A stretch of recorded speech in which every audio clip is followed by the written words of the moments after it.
Okay, let's dive into one of the most familiar and often painful riddles in human relationships.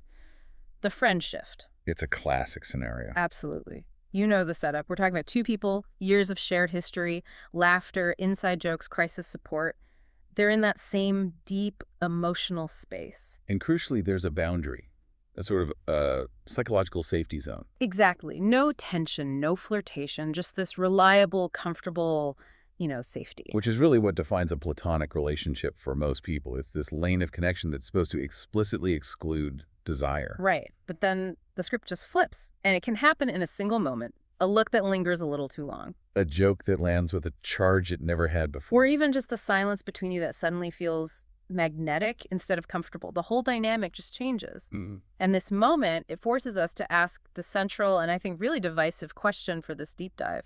Can two people be purely platonic and then all of a sudden feel attraction? Or, and this is the other side of it, Right. was that attraction always there? Yeah. Just sort of, sleeping, hidden, dormant, maybe denied because the timing was never right. This isn't just a philosophical thing either. I mean, how you answer this question really shapes how we set emotional boundaries. It determines everything. It shapes the entire landscape of modern friendship and dating. So let's unpack this. We have to start with the fundamental definition. When we label something platonic, what are we actually agreeing to? Well, analytically, the traditional definition is very clean. It's zero sexual desire, zero romantic interest. No flirting. No flirtation, no expectation that it's going to progress. It's meant to be this separate, stable, kind of non-competitive form of love. But in practice, I mean, the way platonic really functions is so different from that definition. Oh, completely. In the real world, it feels less like a fixed state and more like a holding pattern. Right. It just means nothing's been acknowledged or acted upon yet. Yeah, because the timing is terrible. Or one person's unavailable. Or, and I think this is the most common one, the friendship itself is just too valuable to risk crossing that line. And that difference is the absolute hinge for this entire discussion. Is a relationship platonic because desire is actually empirically absent? Or is it just platonic because that desire is being heavily, heavily unexpressed? Exactly. Because if it's absent, then attraction has to be sudden. But if it's just unexpressed, then that sudden feeling is really just a delayed reveal. Okay, so let's make the case for true emergence. The idea that attraction can, in fact, just appear out of nowhere. The source material for this points heavily to context. It does. It suggests that attraction is way more fluid than we like to admit. It's not this fixed thing. It's shaped by what's going on around you. Right. It's a highly contextual experience. It's shaped by your emotional state, your confidence levels, stress, personal growth, all of it. When attraction evolves, it's usually because your perception of the person has changed, not the person themselves. So specific things can trigger it. Like you suddenly see them as attractive because they just got a promotion and have this new confidence. Or their role in your life changes. Yeah. Or maybe an emotional barrier that you had just drops for some reason. The external factors shift, and your brain just reevaluates them in a new light. And here's where the psychology gets really interesting.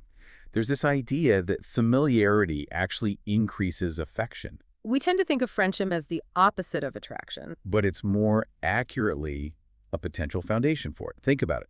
Repeated, consistent exposure that builds trust.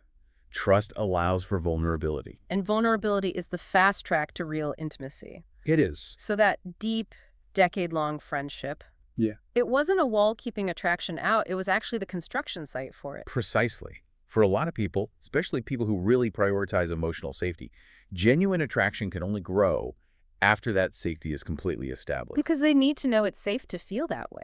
Exactly. When someone listens to you, really listens, and offers consistent support and sees you flaws and all, they become incredibly emotionally significant. That has to happen first, often before physical attraction is even allowed into the room. So in that sense, attraction doesn't appear suddenly. It just becomes conscious. The internal timing shifts, and the feeling that was maybe disallowed before finally gets a voice. Yes. And what's so remarkable is how we frame it. If attraction only emerges once emotional security is total, it tells us that for many, desire is built on emotional resonance first and aesthetics a distant second. That's a really compelling case for emergence, but It does raise a pretty tricky question. Hmm. If attraction can only emerge when safety is built, doesn't that sort of suggest that every deep friendship is just a romance waiting for the safety button to be pressed? And that's a deeply cynical view of Yeah, friendship. it is, and that's the tension at the heart of the dormant argument. The critics of sudden attraction would say that suppression is not absence, it's just delayed recognition. Right. We suppress desire for really powerful reasons. Fear of messing things up, loyalty to a partner, simple risk avoidance. It's like a pressure cooker. It is. And when that pressure cooker of suppressed desire finally blows, it creates the perfect illusion of a sudden event. But the energy was building the whole time. And it's often only sudden to one person. Oh, absolutely. We see asymmetrical awareness all the time. One person might have sensed a subtle tension for years, while the other was totally oblivious. So when the oblivious one finally catches up, it feels sudden to them, but for the other person, it's like, finally. Exactly. And this is where the critics bring in what you could call the truly Platonic test. Okay. They argue that a truly Platonic bond, if one can exist, should have zero romantic or sexual undercurrents. It should feel like a sibling bond. Meaning no jealousy, no tension over who they're dating. None of that. So by that logic, if attraction shows up later, the relationship was just mislabeled from the start. It was never truly platonic. It was always operating with this unactivated potential. And our modern culture doesn't help. The lines are so blurry now. We share so much vulnerability and emotional consistency with friends, things that used to be reserved for partners. We've created these relationships that are, for all intents and purposes, emotionally romantic, but physically platonic. The sheer amount of emotional labor we share, it's huge. And when you exchange that level of deep listening and support so consistently, confusion is almost inevitable when attraction surfaces. It's not that something changed, it's that the relationship structure was just too loose from the beginning. Okay, let's go a layer deeper psychologically, because attachment theory gives us an incredible lens for why some people's, attraction clock is on such a delay. It really provides a map for this. For instance, people with avoidant attachment styles.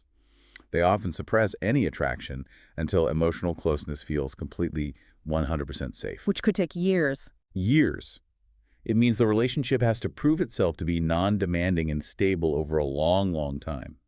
They might only let themselves recognize desire when the friend is, say, unavailable, or the risk is minimal.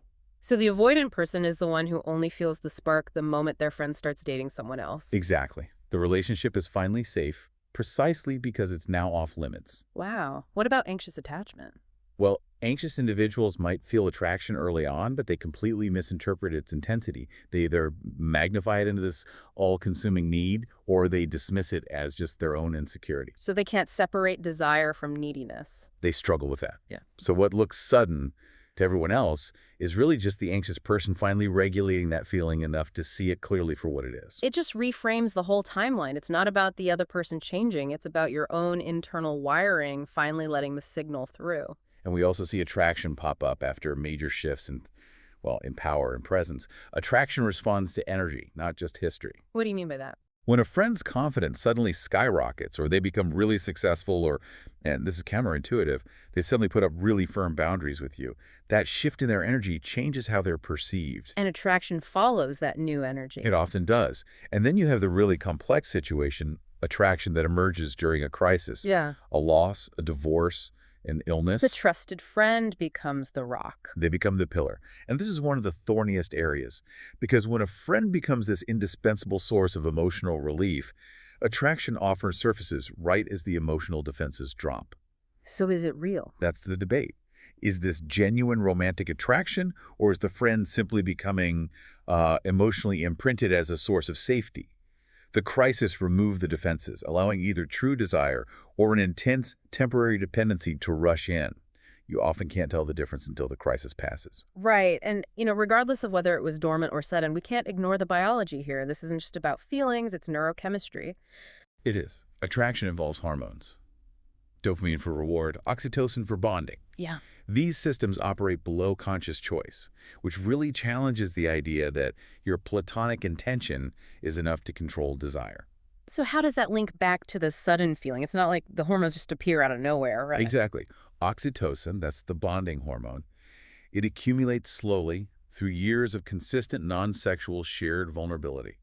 That deep friendship built up those reserves. Okay. Then, when the conscious boundary finally drops, that stored-up oxytocin combines with a sudden spark of dopamine, the reward chemical, and that creates a rush that your brain reads as a single, overwhelming, sudden surge of desire. Even though the chemical foundation was being laid for years. All along, the feeling is sudden, but the chemistry was gradual. And that's made more complicated by the language problem. We're forced into this binary. It's either platonic or it's romantic. We have no words for the middle ground, for mild curiosity or a slight subconscious interest that isn't a full-blown crush yet. So we just label anything that isn't a huge, obvious crush as platonic. And then when that subtle interest finally grows into something bigger, it feels like a seismic event, because we didn't have the words for the small tremors that were happening all along. We mislabel because our language fails us. Which brings us to a core ethical problem here: the cost of all that emotional labor. Right. When one person becomes emotionally indispensable,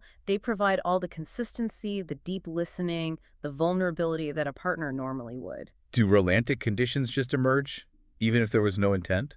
It's like a transaction that was never actually agreed upon. That friend is performing all the intimacy labor of a partnership. But without the title or the commitment or the reciprocation. And that creates a really profound and unstable dynamic. So whether it was dormant or sudden, once that tension is out in the open, the bond has to shift. There's no going back to the way it was. Neutrality is no longer an option. That's the high-stakes conclusion here. When attraction appears, the relationship cannot just return to how it was. Right. The stability is gone. There are only 3 outcomes, and all of them involve a kind of loss. Okay, lay them out for us. What's the best case scenario? First, you have transformation, the successful move into a romantic relationship. This is the dream, but it's rare. And it's often fragile, because the history of the friendship can really complicate romantic dynamics. And the second outcome? Recalibration. Yeah. This is where you try to save the friendship by redefining the boundaries. It means pulling back sharply on the intimacy, the vulnerability, all the emotional labor, just to create distance and reduce that tension. So you save the friendship, but you lose that deep closeness you had. You sacrifice the intimacy. And the third, of course, is rupture. The complete loss of the bond. The loss of the bond entirely. It happens when feelings are unreciprocated, where the attempt to transform or recalibrate just fails, and the choice is brutal. If you suppress the attraction, you often get withdrawal and resentment, which kills the bond slowly anyway. But if you express it, you risk immediate total rupture. Both paths carry an immense cost. This whole deep dive, it just forces you to confront that divide. Is platonic love a real, stable thing? Or is it just romantic potential that hasn't been activated yet? We've seen powerful arguments on both sides, that safety can be the precursor for desire, but also that safety can be the perfect place for desire to hide. Ultimately, that moment when the silence gets charged, it forces an evaluation of what you truly value more: the safe, non-demanding friendship or the unpredictable, high-stakes possibility of something more. And as you think about your own deepest connections, consider this final provocative thought from the material. Was the attraction really a discovery that appeared suddenly, or was it just a meaning you assigned later to a profound connection that was already there? Because that difference determines whether the next step feels hopeful or absolutely devastating.